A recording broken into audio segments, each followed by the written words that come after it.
നമ്മൾ ചെയ്യുന്ന എല്ലാ പ്രവർത്തനങ്ങൾക്കും അല്ലാഹു തആല നമുക്ക് കൂലി തരും. എല്ലാവരും കൂലി തരും. നമ്മളിൽ എത്ര പേർക്ക് അറിയും മുറ്റം അടിച്ചു വാരിയാൽ ഈമാൻ കൂടുമെന്ന്? മുറ്റടിച്ചു വാരിയാൽ ഈമാൻ കൂടും. എന്താ കാരണം? അന്നവാഫത്തു മിനൽ ഈമാൻ എന്ന് ഹദീസിലുണ്ട്. വൃത്തി ഈമാന്റെ ഭാഗമാണ് എന്ന് ഹദീസിലുണ്ട്. വൃത്തി ഈമാന്റെ ഭാഗമാണ്. ബാത്റൂം കഴുകിയാൽ ഈമാൻ കൂടും. ഈമാൻ കൂടുന്ന ഒരു അമലാണ് ബാത്റൂം കഴുകലെങ്കിൽ അതിന് നമ്മൾ എന്തിനാ വേറൊരാളെ കാത്തുക്കുന്നത്? നമുക്കൻ ചെയ്താൽ പോരെ. ആർക്കാ ഇപ്പൊ ഈമാൻ കിട്ടിയാത്തേക്കാ? ഒരു മനുഷ്യന് ഈമാൻ കിട്ടിയാത്തേക്കില്ലല്ലോ. അതുകൊണ്ട് അത് നമ്മളാണ് ചെയ്താൽ മതി. എല്ലാ കാര്യങ്ങളും അങ്ങനെ തന്നെയാണ്. അന്നല്ലാഹു മിനൽ ഈമാൻ അത്തഹൂറു ശത്റുൽ ഈമാൻ. ഇങ്ങനെ ഹബീബുനാ റസൂലുള്ളാഹി സ്വല്ലല്ലാഹു അലൈഹി വസല്ലം എല്ലാ വിഷയങ്ങളും നമ്മളെ പഠിപ്പിച്ചു തന്നിട്ടുണ്ട്. അതുകൊണ്ട് സ്വർഗത്തിൽ ഒരുമിച്ച് കൂടാനുള്ള സ്വർഗീയമായ ഒരു അമലായി പരിശുദ്ധമായ കുടുംബജീവിതത്തെ നമ്മൾ കാണണം. മൻ അറാദ അൻ യുബ്സത ലഹു ഫീ റിസ്ഖിഹി വയൻസഅ ലഹു ഫീ അസരിഹി ഫൽയസ്ൽ റഹിമഹു. പരിശുദ്ധമായ എല്ലാ ദിവസങ്ങളിലെയും പ്രധാനപ്പെട്ട ഇബാദത്തായി കുടുംബബന്ധം ചേർക്കുന്നതിനെ കുറിച്ച് പറയും. അപ്പൊ പെരുന്നാളിന്റെ ഇബാദത്തുകളിൽ ഏറ്റവും പ്രധാനപ്പെട്ട ഒരു കാര്യമാണ് സിലത്തുർ റഹം എന്ന കുടുംബബന്ധം ചേർക്കല്. ഒരു സഹാബി ചോദിച്ചു, നബിയെ, ഞാൻ അങ്ങോട്ട് നേരങ്ങത്തിലാണ്, ഓല് ഇങ്ങോട്ട് നേരങ്ങത്തിലല്ലെങ്കിലോ എന്ന് ചോദിച്ചു. ഞാൻ അങ്ങോട്ട് നേരങ്ങത്തിലാ, പക്ഷെ ഓല് ഇങ്ങോട്ട് നേരങ്ങത്തിലല്ല, അപ്പോഴോ എന്ന് ചോദിച്ചു. നബി സല്ലല്ലാഹു അലൈഹി വസല്ലം തങ്ങൾ പറഞ്ഞു, ഫകഅന്നമാ തുസിഫുഹുൽ മല്ല, ഓല് ചൂടുള്ള വെണ്ണൂർ തിന്നുന്ന മനുഷ്യന്മാരായി മാറി എന്ന് പറഞ്ഞു. ഓല് തിയ്യുന്നതിനെ നമ്മളെന്താ കാട്ടുക? ഇജ്ജ് തിയ്യുന്നുണ്ടാന്നർത്ഥം. എന്നാൽ നീ ചെയ്യുന്നതാണ് ശരി. മറ്റൊരാളെ മാറ്റാൻ നമുക്ക് കഴിയില്ല, ഞമ്മക്ക് മാറാനേ കഴിയുള്ളൂ. ഞാൻ ഈ പറഞ്ഞങ്ങൾ നല്ലോണം മനസ്സിലാക്കണം. ഒരാളെ മാറ്റാൻ നമുക്ക് ഒരിക്കലും കഴിയില്ല. ഒരാടിനെ കൊടുന്നിട്ട് നല്ലൊരു ഒരു ബക്കറ്റില് കഞ്ഞിവെള്ളവും പുണ്ണാക്കും ഒക്കെ കൂടിയും കലക്കിയിട്ട് ആടിന്റെ തല ഇങ്ങനെ പിടിച്ച് താത്തി കൊടുക്കാനേ പറ്റുള്ളൂ. വലിക്കല് ആടന്നെ വലിക്കണം, എന്നാലേ ഈ സംഗതി മേലക്കണ് കയറുള്ളൂ. വേറൊരു മനുഷ്യനെ നന്നാക്കാനോ അഡ്ജസ്റ്റ് ചെയ്യാനോ നമുക്ക് കഴിയില്ല. നമുക്ക് നന്നാവാനും നമുക്ക് അഡ്ജസ്റ്റ് ചെയ്യാനുമേ സാധ്യമുള്ളൂ. അതുകൊണ്ട് എപ്പോഴും ശൈത്താന്റെ ഒരു പരിപാടിയുണ്ട്. എന്താ ശൈത്താന്റെ പരിപാടി അറിയങ്ങള്? ന്യായം പറഞ്ഞു തരിക എന്നൊരു പരിപാടി. ഒരു വയസ്സനും ഒരു കുട്ടിയും തമ്മിൽ തെറ്റി. ഒരു ചെറിയ കുട്ടി ഒരു വയസ്സനും തമ്മിൽ തെറ്റി. എന്നാല് ശൈത്താൻ അങ്ങനെ കുറച്ച് കഴിഞ്ഞതിന് ശേഷം വയസ്സന്റെ അടുത്ത് വന്നിട്ട് പറയും, എന്തായാലും ഇപ്പൊ നിങ്ങളൊരു വയസ്സനല്ലേ, ആ കുട്ടി നിങ്ങളോട് ചെയ്തത് ഒരിക്കലും ശരിയായില്ല എന്ന് പറയും. അപ്പൊ മൂപ്പർക്കും തോന്നും, അത് ശരി തന്നെ, ഞാനൊരു വയസ്സൻ തന്നെയാണ്, ആ കുട്ടി ചെയ്തത് ശരിയായില്ല. കുട്ടികൾ അതേ ചെയ്താൻ പിന്നെ ചെല്ലും. എന്നിട്ട് പറയും, എന്തായാലും അയാൾ നാളും പ്രായമൊക്കെ ഉള്ള കുറെ അനുഭവ സമ്പത്തൊക്കെ ഉള്ള ഒരു മനുഷ്യനല്ലേ, അയാൾ എന്നോട് ഈ ചെയ്തത് ശരിയായില്ല, ഇതൊരു ചെറിയ കുട്ടിയല്ലേ എന്നറിയാം. അപ്പൊ കുട്ടിക്കും തോന്നുന്നത് അത് ശരിയാ, ഞാൻ ഒരു ചെറിയ കുട്ടിയാണ്, അയാൾ ചെയ്തത് ശരിയായില്ല. എപ്പോഴും മറ്റൊരു ചെയ്തത് ശരിയായില്ല എന്നാണ് നമ്മക്ക് തോന്നല്, നമ്മൾ ചെയ്തത് ശരിയായില്ല എന്ന് തോന്നലില്ല. എന്ന് നമ്മൾ ചെയ്തത് ശരിയായില്ല എന്ന് തോന്നാൻ പറ്റുമോ അന്ന് നേരാവും. ഏത് മനുഷ്യനും നേരാവും. അപ്പൊ ഖുർആനിലെ ആദം സന്തതികളെ ബഹുമാനിച്ചിരിക്കുന്നു എന്ന് പറഞ്ഞൊരായത്തുണ്ട്. വലക്കത് കറംനാ ബനി ആദമ, ആദമിന്റെ മോനെ ബഹുമാനിച്ചിരിക്കുന്നു. വാസ്തവത്തിൽ മനുഷ്യനെ ബഹുമാനിച്ചിരിക്കുന്നു എന്നാണ് അതിന്റെ താല്പര്യം. മനുഷ്യൻ എന്നതിന് ഖുർആനിൽ വേറെ വാക്കുണ്ടല്ലോ. ഖുർആനില് ഇൻസാന്, നാസ്, ബഷർ തുടങ്ങിയ വാക്കുകളൊക്കെ മനുഷ്യൻ എന്നതിന് ഖുർആൻ ഉപയോഗിച്ചിട്ടുണ്ട്. പിന്നെന്തിനാ ആദം സന്തതിയെ ബഹുമാനിച്ചിരിക്കുന്നു എന്ന് പറഞ്ഞത്? ബഹുമാനത്തിന്റെ കാരണം ആദം വല്ലിപ്പാന്റെ മകനായി എന്നതാണ് ബഹുമാനത്തിന്റെ കാരണം. ആദം വല്ലിപ്പാന്റെ മക്കളെന്നല്ലേ ഇപ്പൊ നമ്മളെല്ലാരും. പിന്നെന്താ പവിത്ര പറയാനുള്ളത്? അത് പറയാൻ മാത്രമുണ്ട്. ഓൻ വാപ്പാന്റെ കുട്ടിയാണ് എന്ന് പറയപ്പോ വാപ്പാന്റെ സ്വഭാവം ഉണ്ടായാല് നിങ്ങൾ ശ്രദ്ധിക്കണേ. വാപ്പാന്റെ കുട്ടിയാണ് എന്ന് പറയും, വാപ്പാന്റെ സ്വഭാവം ഉണ്ടായാല്. ആദം വല്ലിപ്പാന്റെ മോനായാൽ ബഹുമാനം ഉണ്ടാവും എന്ന് പറഞ്ഞാൽ ആദം വല്ലിപ്പാന്റെ സ്വഭാവം ഉണ്ടായാൽ. എന്താ ആദം വല്ലിപ്പാന്റെ സ്വഭാവം എന്ന് അറിയാം നിങ്ങൾക്ക്? ആദം വല്ലിപ്പാനോട് സ്വർഗത്തു നിന്ന് അല്ലാഹു തആല ഒരു കനി പറിക്കരുതെന്ന് പറഞ്ഞു. അപ്പൊ എന്ത് ചെയ്തു? ഹവ്വാ ബി റളിയല്ലാഹു അൻഹയെ പിശാച് ശിപ്പാക്കിയിട്ട് ആ മരത്തുമ്മ കയറി. ഖുർആൻ അത് മറന്നിട്ട് ചെയ്തതാണ്. ഫലം യജിദ് ലഹു അസ്മ എന്നതിനെ കുറിച്ച് പറയുകയും ചെയ്തു. ആദം നബി സ്വർഗത്തിൽ നിന്ന് ഭൂമിക്ക് പോയി. ഭൂമിയും കഴിഞ്ഞ് മഹ്ശറേക്ക് ഖിയാമത്ത് നാളിൽ കോടിക്കണക്കിന് മനുഷ്യന്മാർ ഇങ്ങനെ നിൽക്കുമ്പോൾ ആദം വല്ലിപ്പാന്റെ അടുത്ത് ചെന്നിട്ട് പറയും, വല്ലിപ്പ, ഞങ്ങൾ മഹ്ശറയിൽ ഈ ചെമ്പിന്റെ തറയിൽ നിന്നിട്ട് കൊയങ്ങി ഒന്ന് അള്ളാനോട് പറഞ്ഞിട്ട് ഹിസാബ് നടത്തി സ്വർഗത്ത് കാലും വേണ്ടില്ല നരകത്ത് കാലും വേണ്ടില്ല ഇവിടെ നിന്നാണ് പോയി കിട്ടിയാൽ മതിയായിരുന്നു എന്ന് പറയുമ്പോൾ വല്ലിപ്പ പറയും, കുട്ടികളെ, ഞാൻ എന്റെ കാര്യത്തിൽ തന്നെ വലിയ ബേജാറിലാണ്. തെറ്റല്ല എന്ന് ഖുർആൻ പറഞ്ഞ ഒരു അശ്രദ്ധയുടെ മേലിലുള്ള ഖേദം ദുനിയാവും കഴിഞ്ഞ് നാളെ ആഖിറം വരെ നീണ്ടു നിൽക്കുക എന്നതാണ് ആദം വല്ലിപ്പാന്റെ പ്രത്യേകത. ഇതാണ് ആദം നബിയുടെ പ്രത്യേകത എന്ന് പറഞ്ഞത്. വാസ്തവത്തിൽ നമ്മളൊരു 100% ചെയ്യാൻ പാടില്ലാത്തൊരു കാര്യം ചെയ്താലും 24 മണിക്കൂറിൻ്റെ ഉള്ളിൽ ശൈത്താൻ അതിന്റെ ന്യായം പറഞ്ഞു തരും. ചെയ്യാൻ പറ്റാത്തൊരു കാര്യം നമ്മളാണ് ചെയ്തത്, 24 മണിക്കൂറിനുള്ളിൽ ശൈത്താൻ വന്നിട്ട് പറയും, അതിപ്പോ അങ്ങനെ ആവുമ്പോ ഇങ്ങനെ അല്ലാതെ പിന്നെ ഇപ്പൊ എങ്ങനെയൊക്കെ എല്ലാവരും അങ്ങനെ തന്നെയാണല്ലോ എന്ന് പറയും. അപ്പൊ നമുക്കും തോന്നും അത് ശരിയാണ്, അങ്ങനെ ആവുമ്പോ അങ്ങനെ തന്നെയാണ്, എല്ലാവരും അങ്ങനെ തന്നെയാണ്, അതുകൊണ്ട് അങ്ങനെയൊക്കെ ആയിക്കോട്ടെ. തൗബ ചെയ്യാൻ വരെ തോന്നൂല എന്നുള്ളത് നമ്മളൊരു വലിയ പരാജയമാണ്. ഒരു വേണ്ടാത്തൊരു കാര്യം ചെയ്താൽ അപ്പൊ തന്നെ എൻ്റെ അടുത്ത് അബദ്ധം പറ്റി സാരല്ല എന്ന് പറയുകയാണെങ്കിൽ എത്ര നന്നായിരുന്നു. പക്ഷെ അത് ചെയ്യാൻ തോന്നൂല. അത് ചെയ്യാൻ തോന്നൂല എന്നുള്ളതാണ്. സമയം വൈകുന്നതിനനുസരിച്ച് ചെയ്യാൻ തീരെ തോന്നാതെയാവും. 24 മണിക്കൂറിൻ്റെ ഉള്ളിൽ പിശാച് അതിന്റെ ന്യായങ്ങൾ കൊണ്ടുവന്നു തരും എന്നതാണ്. അതുകൊണ്ട് നമ്മുടെ അടുക്കൽ പറ്റുന്ന അബദ്ധങ്ങളുടെ പേരിൽ നമുക്ക് ഖേദിക്കാൻ കഴിഞ്ഞാൽ എല്ലാ കാര്യവും ഉഷാറാണ്. കുടുംബജീവിതത്തിലാണെങ്കിലും അങ്ങനെ തന്നെയാണ്. സാമൂഹികമായ ജീവിതം, വ്യക്തിപരമായ ജീവിതം, എല്ലാ കാര്യത്തിലും അങ്ങനെയാണ്. എല്ലാ കാര്യത്തിലും അങ്ങനെ. ഇബ്രാഹിം നബിന്റെ വേറൊരു ദുആ ഉണ്ട്. നാളെ മഹ്ശറയിൽ ഒരു മനുഷ്യൻ ഖേദിക്കേണ്ടി വരുന്ന ഒരു രംഗത്തെ കുറിച്ചുള്ള ഒരു ദുആ സയ്യിദുനാ ഇബ്രാഹിം അലൈഹിസ്സലാം ദുആ ചെയ്തിട്ടുണ്ട്. പടച്ചോനെ, റബ്ബിലാ തുഹ്സിനി ഹീന യുബാസൂൻ യൗമ ലാ യൻഫഉ മാലും വലാ ബനൂൻ ഇല്ലാ മൻ അത്തല്ലാഹ ബിഖൽബിൻ സലീം. അല്ലാഹുവേ, ലാ തുഹ്സിനി, എന്നെ നീ ടെൻഷനാക്കരുതേ. ഹീന യുബാസൂൻ, ബീസത്തിന്റെ നാളില്, നാളെ ഖിയാമത്ത് നാളിൽ എല്ലാ മനുഷ്യരും ഒരുമിച്ച് കൂടുന്ന സ്ഥലത്ത് നീ എന്നെ ടെൻഷനാക്കരുത്. യൗമ ലാ യൻഫഉ മാലും വലാ ബനൂൻ, മക്കളും മുതലും ഉപകാരം ചെയ്യാത്ത ദിവസം. ഇല്ലാ മൻ അത്തല്ലാഹ ബിഖൽബിൻ സലീം, ഖൽബുൻ സലീമോടുകൂടെ അള്ളാഹുവിന്റെ അടുക്കൽ ചെന്നവനല്ലാതെ, നോക്കി എല്ലാരും നോക്കി, ഖൽബുൻ സലീമോടുകൂടെ അള്ളാഹുവിന്റെ അടുക്കൽ ചെന്നവനല്ലാതെ മക്കളും മുതലും ഉപകാരമില്ലാത്ത ദിവസം എന്നെ നീ ടെൻഷനാക്കരുതേ എന്ന് പറഞ്ഞാല് മക്കളും മുതലും ഉപകാരം ചെയ്യൂലെന്നല്ല, അങ്ങനല്ല ഉള്ളത്. മക്കളും മുതലും ഉപകാരം ചെയ്യുമെന്നു തന്നെയാണ്. ആർക്ക്? ഇല്ലാമൻ അത്തല്ലാഹ ബിഖൽബിൻ സലീം, ഖൽബുൻ സലീമോടുകൂടെ അള്ളാഹുവിന്റെ അടുക്കൽ ചെന്നവന് ഉപകാരം ചെയ്യുമെന്നാണ്. നമുക്കിപ്പോ എന്തിനാ കുട്ടികള്? നമുക്ക് കുറെ കുട്ടികളുണ്ടല്ലോ, എന്തിനാ കുട്ടികള്? അപ്പൊ നമ്മളെ ഖൽബ് നമ്മളോട് ആദ്യം പറയണത് വയസ്സാവുമ്പോ നോക്കാൻ എന്നാണ്. ഫസ്റ്റ് പറയാതാണ്, പ്രായമാകുമ്പോൾ നോക്കാൻ എന്നാണ്. വാസ്തവത്തിൽ നമ്മൾ ആലോചിച്ച് നോക്കുക, പ്രായമാകുമ്പോൾ നോക്കാൻ ഒരു കുട്ടിയുടെ ആവശ്യം അല്ലാഹു തആലക്ക് ഉണ്ടോ? ഇല്ലല്ലോ. നമ്മൾ കുട്ടിയായപ്പോൾ നമ്മളെ നോക്കിയ അല്ലാഹു തആല നമ്മളെ ഉമ്മ നോക്കാൻ തുടങ്ങിയത് എപ്പോഴാ? പുറത്തേക്ക് വന്നതിന്റെ ശേഷമാണ്. ഒരു മനുഷ്യൻ ആദ്യമായി കണ്ണു തുറന്നു നോക്കുന്നത് ഉമ്മാന്റെ ഗർഭപാത്രത്തിൽ വെച്ചാണ്. ആദ്യമായിട്ട് വെള്ളത്തിലാണ് കണ്ണു തുറക്കുന്നത്. ഉമ്മയുടെ ഗർഭപാത്രത്തിൽ ഒരു കുട്ടി വെള്ളത്തിലാണ് കിടക്കുന്നത്. ഇനി ഒരു കുട്ടി ഉണ്ടാകുക എന്ന് പറഞ്ഞാൽ തന്നെ ഒരു വലിയ സംഭവമുണ്ട്. ഒരു കുട്ടി ഉണ്ടാകുക എന്ന് പറഞ്ഞാൽ എങ്ങനെ? ഒരു സമയത്ത് സ്രവിക്കപ്പെടുന്ന ഇന്ദ്രിയത്തിൽ കോടിക്കണക്കിന് ബീജങ്ങൾ ഉണ്ടാവും. ആ ബീജങ്ങൾ ഫെലൂപ്പിയൻ ട്യൂബ് എന്ന് പറയുന്ന ഒരു ട്യൂബിലൂടെ ഒരു വലിയ 48 മണിക്കൂർ നീണ്ടു നിൽക്കുന്ന ഒരു ഓട്ട മത്സരം നടത്തുകയാണ്. ഭയങ്കര ഓട്ടാണ്.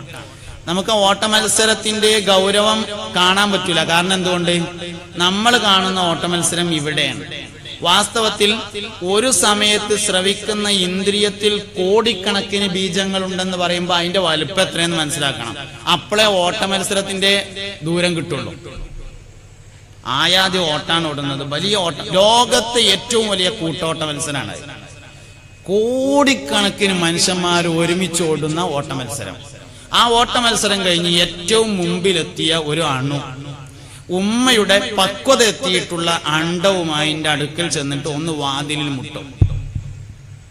വാതിലിൽ മുട്ടുമ്പോ പാകമായ അണ്ടം വാതിൽ തുറന്നു കൊടുക്കും. എങ്ങനെ? ഇങ്ങനല്ല, ഉള്ളിലേക്ക് വലിയാണ് ചെയ്യുന്നത്, ഇങ്ങനെ. ആ സമയത്ത് ഈ ചെന്ന സാധനം അണു അതിന്റെ മസ്തിഷ്ക കോശത്തെ മാത്രം, ബ്രെയിൻ കോശത്തെ മാത്രം ഉള്ളിലേക്ക് കടത്തുകയും ബാക്കി ഒഴിവാക്കുകയും ചെയ്യുന്നു. എത്രയാണ് പൈസ? അപ്പൊ എന്ത് ചെയ്യും? അണ്ടം അതിന്റെ വാതിൽ കൂട്ടി അതിന്റെ ഉള്ളിലേക്ക് ആക്കുകയും ചെയ്യുന്നു. ഈ പറഞ്ഞ സാധനമാണ് ഇപ്പൊ ഈ നീച്ചെന്ന് പ്രസംഗിക്കണ ഞാൻ എന്ന് പറഞ്ഞ സാധനം. ഈ പറഞ്ഞ സാധനം അല്ലാഹു അല്ലാതെ വേറെ ആരും ഇതിന്റെ നിയന്ത്രണം നടത്തുന്നേയില്ല.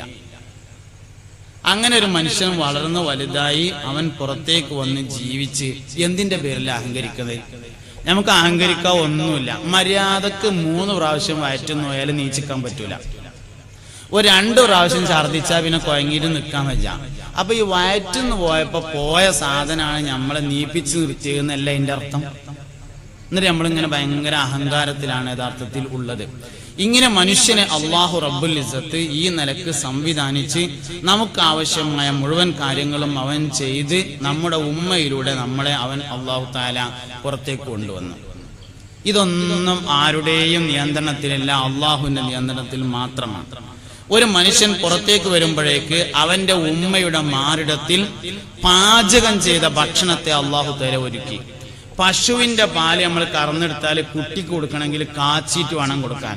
വെള്ളം പാർന്ന് നേർപ്പിച്ച് കാച്ചി റെഡിയാക്കിയിട്ട് വേണം കൊടുക്കാൻ. മുലപ്പാല് കാച്ചി കൊടുക്കാറില്ല, കാരണം അത് കാച്ചിയ പാലാകുന്നു എന്നതാണ് അതിന്റെ പ്രത്യേകത. അള്ളാഹു റബ്ബുൽ ഇസ്സത്ത് തയ്യാറാക്കി വെച്ചിട്ടുണ്ട് എല്ലാ കാര്യങ്ങളും.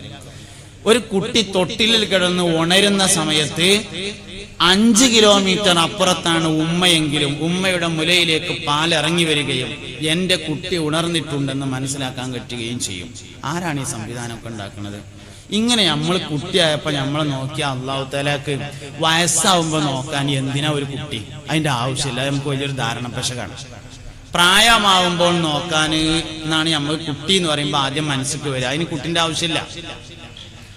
അപ്പോഴാണ് ഐഡിയ കിട്ടിയത്. കുറെ സ്വത്തും മുതലും സൂപ്പർ മാർക്കറ്റും പരിപാടിയും ജ്വല്ലറി ഒക്കെ ഉണ്ടല്ലോ, അപ്പൊ അതിനൊരു അനന്തരാവകാശി വേണ്ട, അല്ലെങ്കിൽ അന്യാധീനപ്പെട്ടു പോകൂലേ.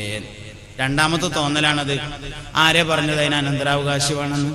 ലോകത്തെ ഏറ്റവും വലിയ മനുഷ്യന്മാർ അമ്പിയാക്കളാണ്, അവർക്ക് അനന്തരാവകാശികളില്ല. സുലൈമാൻ നബി അലൈഹി ഇസ്ലാമിന് സ്വത്തിൽ അനന്തരം എടുക്കാൻ ആരുണ്ടായിട്ടില്ല.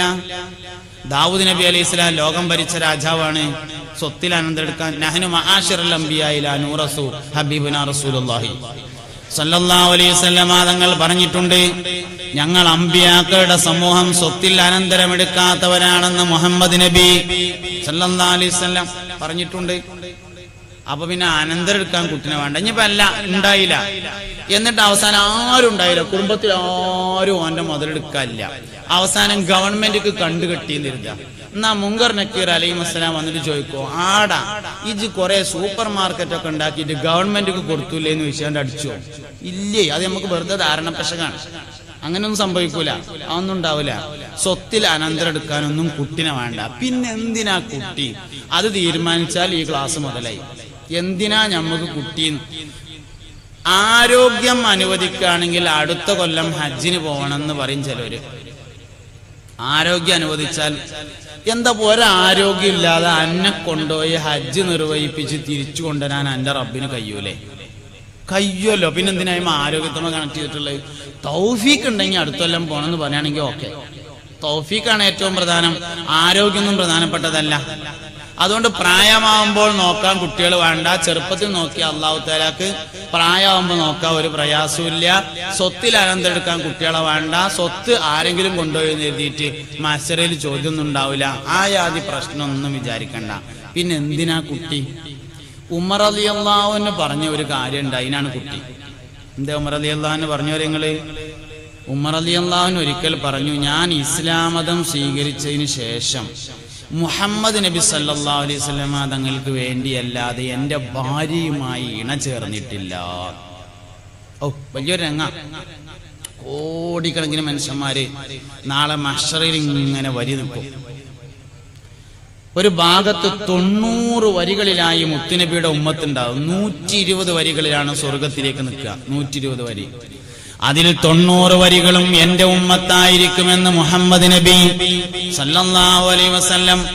നാളെ മഹ്ശറയിൽ എന്റെ ഉമ്മത്തിന്റെ പെരുപ്പം കണ്ടുകൊണ്ട് ഞാൻ അഭിമാനം പറയുന്നതാണെന്ന് അള്ളാഹുവിന്റെ റസൂൽ മുഹമ്മദ് മുസ്തഫ സല്ലല്ലാഹു അലൈഹി വസല്ലം തങ്ങൾ പറഞ്ഞ മുത്തുനബി നാളെ മഹ്ശറയിൽ വെച്ചുകൊണ്ട് അഭിമാനം പറയുന്ന വരിയിൽ നിർത്താൻ, അള്ളാഹുവേ എനിക്ക് കുട്ടികളെ തരണേ എന്ന ലക്ഷ്യത്തിലല്ലാതെ ഞാൻ എന്റെ ഭാര്യയുമായി ഇണചേർന്നിട്ടില്ലെന്നാണ് ബഹുമാനപ്പെട്ട സയ്യിദുനാ ഉമർ ഇബ്നുൽ ഖത്താബ് റളിയല്ലാഹു അൻഹു പറഞ്ഞിരിക്കുന്നത്. മുഹമ്മദ് നബി സല്ലല്ലാഹു അലൈഹി വസല്ലം തങ്ങളുടെ ഉമ്മത്തിന്റെ വർധനവിന് വേണ്ടിയല്ലാതെ മറ്റൊരാവശ്യത്തിനും നമുക്ക് കുട്ടികളെ ആവശ്യമില്ല. ഈ സത്യം നിങ്ങൾ മനസ്സിലാക്കിയാൽ ഈ ക്ലാസ് മുതലായി. വേറൊന്നിനും നമ്മൾ കുട്ടികളെ വേണ്ട, വേറുള്ളതൊക്കെ അള്ളാഹ് നടത്തും.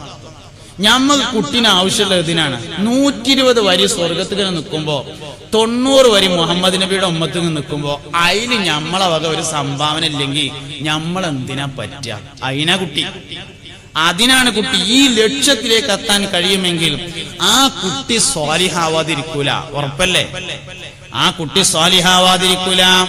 ആ കുട്ടി മാതാപിതാക്കൾക്ക് ഉപകാരമില്ലാതെ പോകൂല. ആ കുട്ടി മരണപ്പെട്ടതിന് ശേഷം വാപ്പാക്കും ഉമ്മാക്കും ദോരക്കാതെ പോകൂല. ലക്ഷ്യം എപ്പോഴും കറക്റ്റ് ആയിരിക്കണം.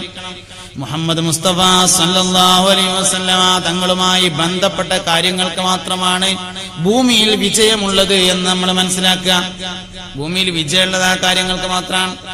അതുകൊണ്ട് എല്ലാ വിഷയവും നബി തങ്ങളുമായി കണക്ട് ചെയ്യാൻ നമുക്ക് കഴിയണം. അത് വളരെ പ്രധാനപ്പെട്ട ഒരു കാര്യമാണ്. മക്കളും അതിലേക്കാണ്, കല്യാണവും അതിലേക്കാണ്, എല്ലാ വിഷയവും അതിലേക്കാണ്. മുഹമ്മദ് നബി സല്ലല്ലാഹു അലൈഹി വസല്ലം തങ്ങളിലേക്കുള്ള സമർപ്പണമാണ്.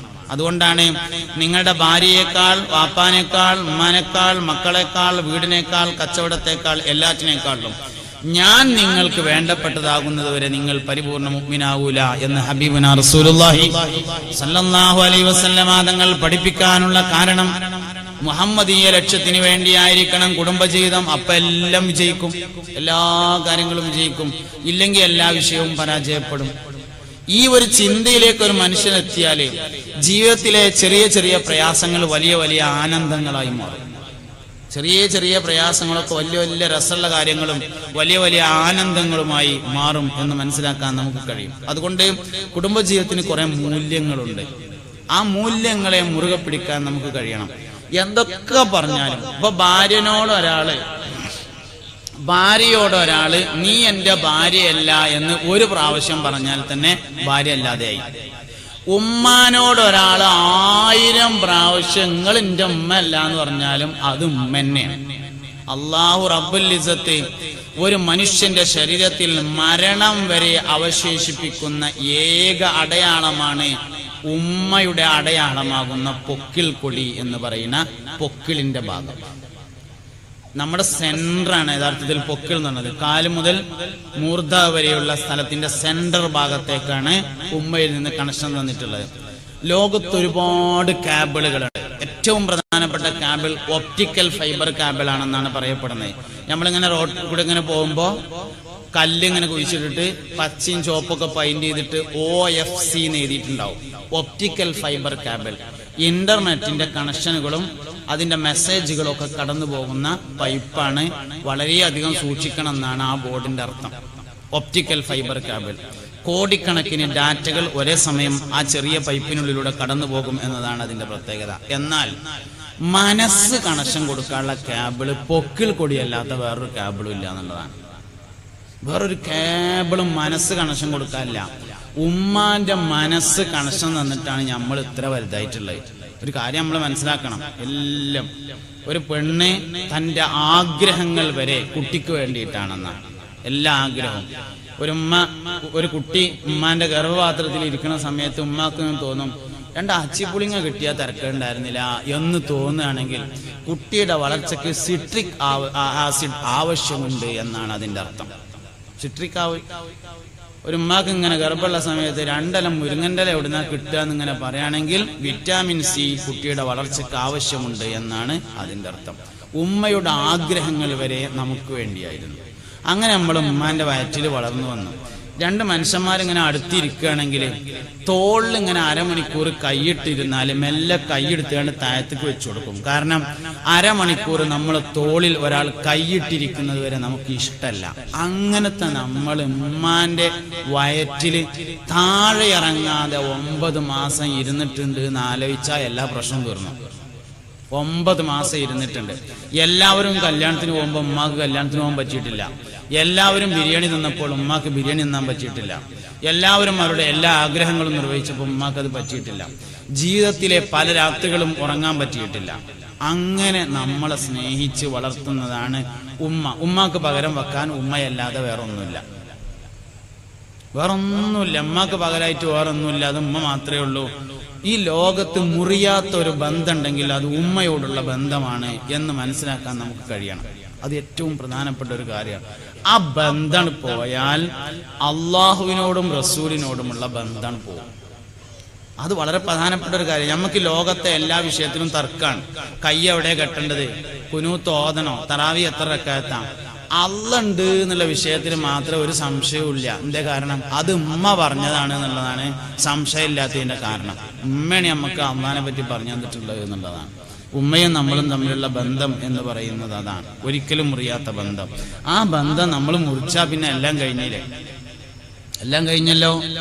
അതുകൊണ്ട് ഉമ്മയോടുള്ള ബന്ധം, വാപ്പയോടുള്ള ബന്ധം, കുടുംബത്തോടുള്ള ബന്ധം കാത്തുസൂക്ഷിക്കാൻ നമുക്ക് കഴിയണം. നമ്മൾ വേറൊരാളെ പറ്റിയിട്ടല്ല ചിന്തിക്കേണ്ടത്. ഞാൻ ഈ പറഞ്ഞ കാര്യം എന്താ വെച്ചാല്, ഇങ്ങനെയൊക്കെ പറയുമ്പോഴും ഞാൻ ശ്രദ്ധിക്കായിട്ടല്ലല്ലോ ഓര് ശ്രദ്ധിക്കായിട്ടാണ് എന്നല്ല നമുക്ക് തോന്നുക. അതൊരു തെറ്റായ ധാരണയാണ്. വേറൊരാള് നമുക്ക് വേണ്ടി ശ്രദ്ധിക്കൂല. നമുക്ക് വേണ്ടി നമ്മൾ തന്നെയാണ് ശ്രദ്ധിക്കേണ്ടത്.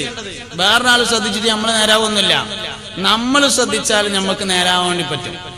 അതുകൊണ്ട് എനിക്ക് മാറാനേ കഴിയൂ, മറ്റൊരാളെ മാറ്റാൻ എനിക്ക് കഴിയില്ല. ഞാനാണ് മാറേണ്ടത്, വേറൊരാളെ മാറ്റല്ല വേണ്ടത്. എനിക്ക് എന്തെല്ലാം വിഷയത്തിൽ മാറാൻ കഴിയുമോ ആ മാറ്റങ്ങളെ കുറിച്ച് ഞാൻ ചിന്തിക്കുകയും അത് നടപ്പിൽ വരുത്തുകയും വേണം. അപ്പോഴാണ് എല്ലാ പുരോഗതിയും ഉണ്ടാകുന്നത്. പരിശുദ്ധമായ ഖുർആനും തിരുസുന്നത്തും ആ വഴിയിലൂടെയാണ് നമ്മളെ കൊണ്ടുപോകുന്നത്. ഒരു മനുഷ്യനെ മാനസികമായും ശാരീരികമായും ആത്മീയമായും വളർത്താൻ ആവശ്യമായ മുഴുവൻ സംവിധാനങ്ങളെയും വെക്കുന്നുണ്ട്. കുടുംബജീവിതം ഉദാഹരണമായിട്ട് എടുത്താൽ നബി സല്ലല്ലാഹു അലൈഹി വസല്ലം പറഞ്ഞിട്ടുള്ളത്, തീർച്ചയായും എല്ലാ അമ്പിയാക്കളുടെയും ഏറ്റവും പ്രധാനപ്പെട്ട ഒരു ചര്യയാണ് വിവാഹം. എന്റെയും ചര്യയാണ് വിവാഹം.